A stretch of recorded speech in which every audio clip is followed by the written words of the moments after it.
mites that chew away on the plant.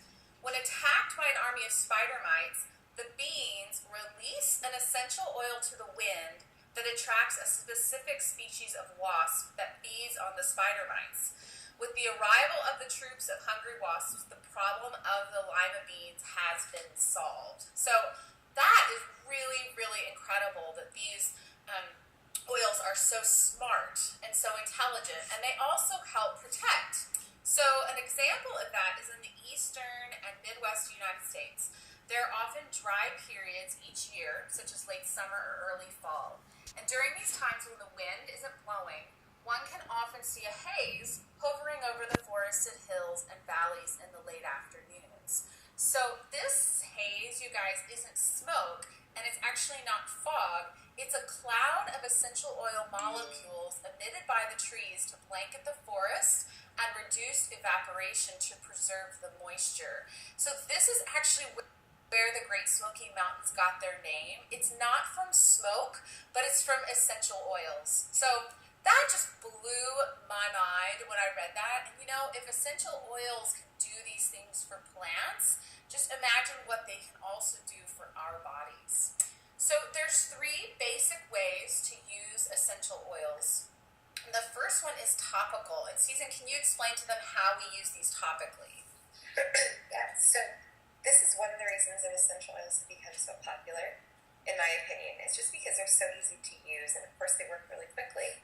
But when you apply an essential oil topically, a good idea is to always apply it to the bottom of your feet and or the area of concern. So the reason you would do the bottom of your feet is your feet have the largest pores and your blood flows up towards your heart.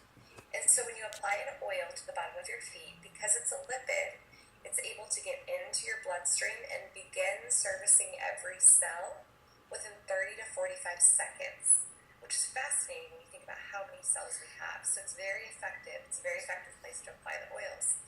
Now you also apply it to the area of concern. And what's interesting is actually this chart that Carrie has. It's a foot reflexology chart. And basically, what I studied in nutrition in school was that every organ and system is tied to a different area, a reflex point on your feet, even on your ears and your hands. And so you can look at this chart and find, if you're trying to support your kidneys, you're going to find the kidney point on the bottom of your foot, and you're going to apply the essential oil directly to that area. And that's only going to increase the effectiveness of what you're trying to do. Do you want me to talk about the roller bottle? Yeah. So this is awesome, and this is something that it's made our life a lot easier. So you'll start to hear as we go through this webinar quite a few different combinations that we use regularly.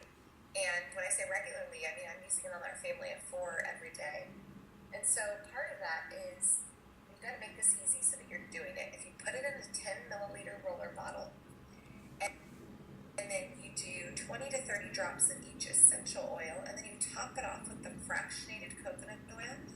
Fractionated coconut oil is coconut oil that's been processed out of way to stay liquid. And so when it's processed in this way, it's not going to harden in cool temperatures and soften in warm temperatures. So it's just going to stay liquid, which is very helpful when using it as a carrier oil. So now you have a blend that you've made that's already diluted, and you can just simply roll this on the bottoms of your feet or, again, the area of concern. So this just makes it so much easier for application.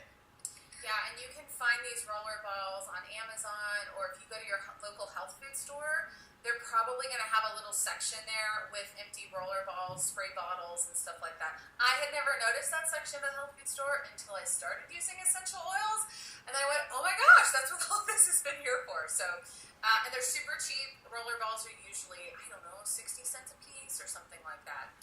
Yeah. So the second way that you can use essential oils is aromatically. So we have some pictures of some different diffusers here. And in most of the diffusers, you add a bit of water up to the water line. There's usually a line in there and it says, don't fill past this point. And then I like to add, 2 to 3 drops of oil. I know Season likes to use like 5 to 7 drops of oil. You could put in one oil. You could put in, a blend, like, 3 different kinds. And then this gets diffused into the air. And I actually now have one in every single room of our home, and they're great kitchen or the living room in the afternoon. Maybe use some oils to help everybody stay more alert when they're doing homework and things like that. And Susan, can you explain to them why aromatic, the use of essential oils aromatically is so beneficial? Yeah, so when do you have the olfactory system? Yes. Yeah. Okay. So this is so fascinating, and I've started recently studying how incredible the benefits of the essential oils are on your emotional system. So if you look at this picture, you're able to see where the limbic system in the brain is responsible for processing emotion. And then you can see the olfactory neurons in the olfactory bulb, which is located kind of in the nasal cavity. That area is responsible for processing your senses, your sense of smell. If you look here, you see these two are totally connected. And what that means is that when you take in a scent, so you're maybe walking into a room and you smell a familiar perfume, and it reminds you of someone, it's because a message is sent to your limbic system, and it triggers memory or it triggers an emotional response. So an example of this is I was really homesick as a college student, and I remember calling my parents and just being so sad and wanting, to come home. And my dad sent me a couple days later in the mail a stuffed animal that he had sprayed his cologne on.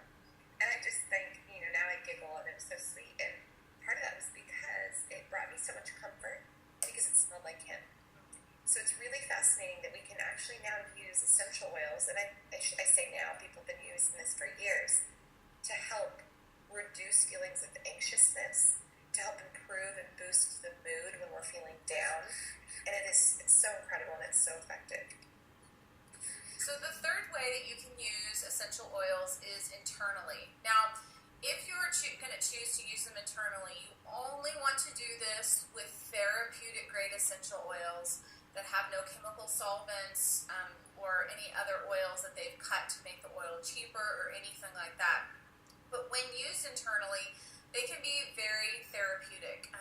Another thing you need to consider is you want to use common sense, right? So, for example, 1 drop of peppermint oil is equivalent to 28 cups of peppermint tea. So 1 drop of peppermint oil under your tongue is going to go a really long way. So a drop or 2 is plenty. You would never want to take a spoonful. You would never want to take a bottle full. You never want to put oils in your ears or eyes. So this would just be for internally through the mouth. And for example, like if your tummy's hurting, maybe, and you want to speed up the process, then you could use an oil that would help support the digestive system, and you could do a drop or 2 under your tongue. Or what you can do is buy empty vegetable capsules, and they're sold at the health food store. They're very, very cheap. And you open up the capsule, you can put a drop or 2 in, close it up, and then swallow it. So this is another really great way to use therapeutic grade oils to get a more quick benefit. So a lot of times people ask, well, are they affordable? Because they hear that they're so expensive. So Susan, can you explain to them about this? Yeah, and I love this part. So essential oils are really affordable. And let's look at kind of what the average doctor visit costs. So you go to the doctor's, and it's typically going to be between $15 and $75 just for the visit, and that's if you have insurance. And then a prescription is typically going to run you $15 to $50, again, if you have insurance. So your total cost after a visit and getting a pill for whatever your ailment was is anywhere between $30 and $125. And so then you look at what could happen if you were using the essential oils. Melaleuca is an essential oil that we actually use in our home for ear aches. And so this is a perfect example of maybe an opportunity to save a little bit of money at a doctor's office. If we used 2 drops of Melaleuca 3 times a day,